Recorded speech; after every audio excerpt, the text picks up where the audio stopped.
అందరికీ నమస్కారం. Welcome to my channel. మనం ఒకటి అనుకుంటే దేవుడు ఒకటి తలుస్తారని మనకి తెలుసు కదండి. అది నాకు మే 26న ప్రూవ్ అయ్యింది. ఎందుకంటారా?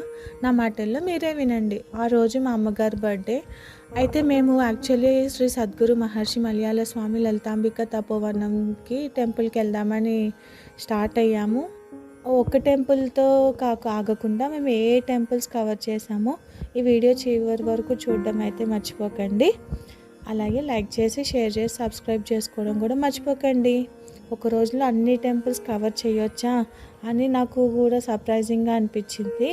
ఇక పదండి, ఒక టెంపుల్ అలా చూసుకుంటా వెళ్ళిపోదాం. జడ్చర్ల టోల్ ప్లాజా దాటిన తర్వాత గొల్లపల్లి గ్రామం వద్ద హైవే పక్కనే ఈ ఆలయం ఉండడం వల్ల భక్తులకు సులభంగా చేరుకోవచ్చండి. ఈ ఆలయం శ్రీ సద్గురు మహర్షి మలయాళ స్వామి వారు కట్టించారంటండి. ఈ ఆలయం టెంపుల్ టైమింగ్స్ వచ్చి morning 6 AM to night 8 PM వరకు ఉంటుందండి.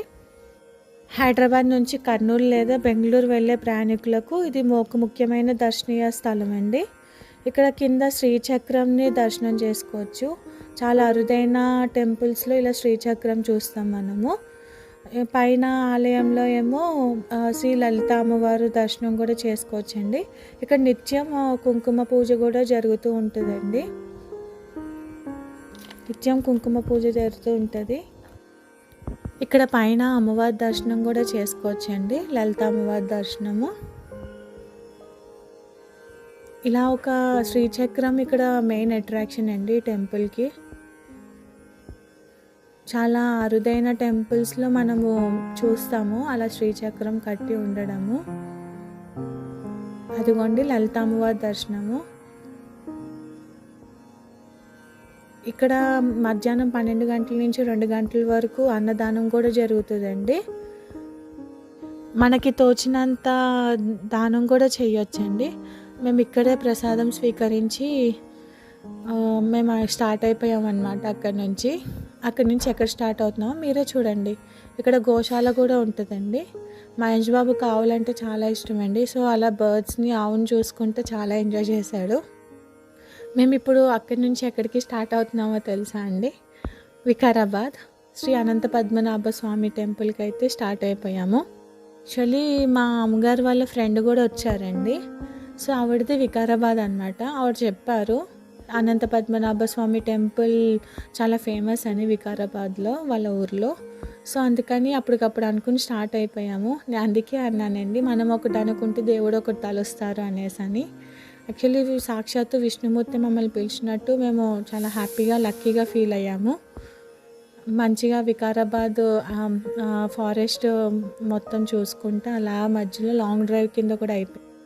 దట్టమైన అడవిలో, ఔషధ మొక్కలు, సుందరమైన లోయలో మధ్యలో ఈ ఆలయం కొలువై ఉందంటండి. హైదరాబాద్ నుంచి సుమారు 75 కిలోమీటర్ల దూరంలో ఉండటంతో ఇది అటు భక్తులకు, ఇటు ప్రకృతి ప్రేమికులకు కూడా ఒక వీకెండ్ స్పాట్ కింద అయిపోయిందండి మంచిగా. ఈ ఆలయం సుమారు 400 సంవత్సరం క్రితం నిజాం రాజుల కాలంలో ఇక్కడ ప్రాంతీయ పాలకుడు నిర్మించినట్లు చరిత్ర చెబుతుందండి. అయితే పురాణాల ప్రకారం ఇది 1000 సంవత్సరాల నాటి పురాతన క్షేత్రంగా స్థానికులు నమ్ముతారంటండి.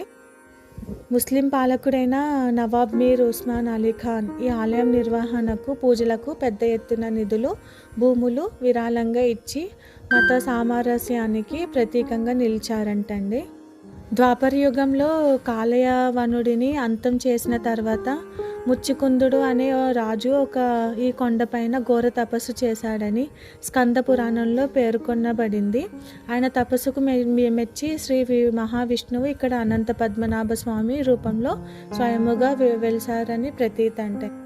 ఆలయంలో ప్రతి సంవత్సరం జరిగే కార్తీక సమారాధన, కార్తీక పౌర్ణమి వేడుకలు ఎంతో ఘనంగా జరుగుతాయంటండి. ఈ సమయంలో తెలంగాణ, ఆంధ్రప్రదేశ్ మరియు కర్ణాటక రాష్ట్రాల నుండి వేలాది మంది భక్తులు స్వామివారిని దర్శించుకోవడానికి వస్తారంటండి. ఇక్కడ ఫస్ట్ మనకి ఆంజనేయ స్వామి దర్శనం అయింది, తర్వాత స్వామివారు. ఆ తర్వాత ఒక 200 నుంచి 300 మీటర్లు కిందకి దిగితే ఒక కోనేరు కూడా మనము చూడొచ్చండి. అలా మంచిగా అటు ఇటు చెట్లు మధ్యలో అలా వాకింగ్ కింద కూడా అయిపోయింది ప్రకృతి మధ్యలో. సో అటు నేచర్ని ఎంజాయ్ చేసేవాళ్ళు, ఇటు టెంపుల్స్ అంటే ఇష్టమైన వాళ్ళు కంపల్సరీ టెంపుల్ని చూడాలి. నేను మా ఆయంజ్ బాబు అయితే అలా నడుచుకుంటూ వెళ్ళిపోయాము ఆ కోనేరు చూడాలని. అటు మా అమ్మగారు, మా అమ్మగారు వాళ్ళ ఫ్రెండ్ ఆంటీ రెస్ట్ తీసుకుంటున్నారు.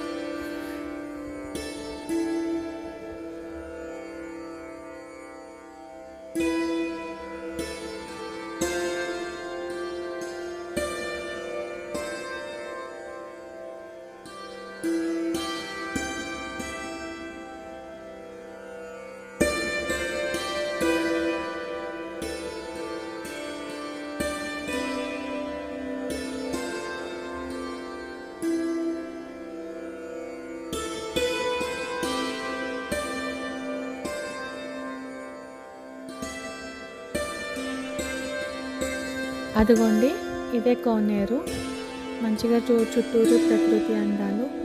ఇప్పుడు నెక్స్ట్ మనము బుగ్గ రామలింగేశ్వర స్వామి ఆలయానికి వెళ్తున్నామండి. అక్కడ నుంచి ఒక 5-6 మినిట్స్లో వెళ్ళిపోవచ్చు. వికారాబాద్ నుంచి 7 కిలోమీటర్ దూరం అన్నమాట. బుగ్గ రామేశ్వర గ్రామంలో ఉంది. విజయనగర సామ్రాజ్య కాలంలో ఈ ఆలయం నిర్మించబడిందని చరిత్ర చెబుతుందండి. ఇక్కడే మూసీ నది పుట్టిన ఊరు కింద కూడా అంటారండి.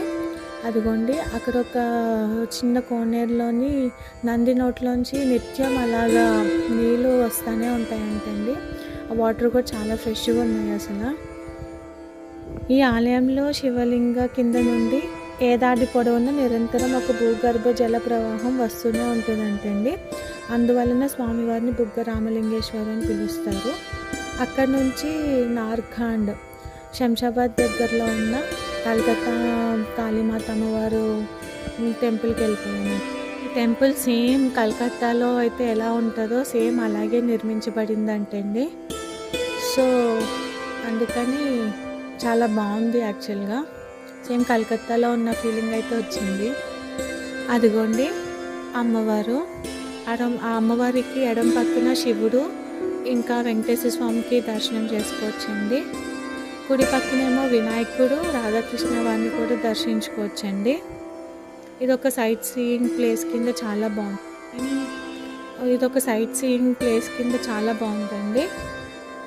సో ఇప్పటి వరకు అయితే ఈ టెంపుల్స్ ఏది చూడలేకపోతే మీరు కంపల్సరీ వెళ్ళి చూడండి.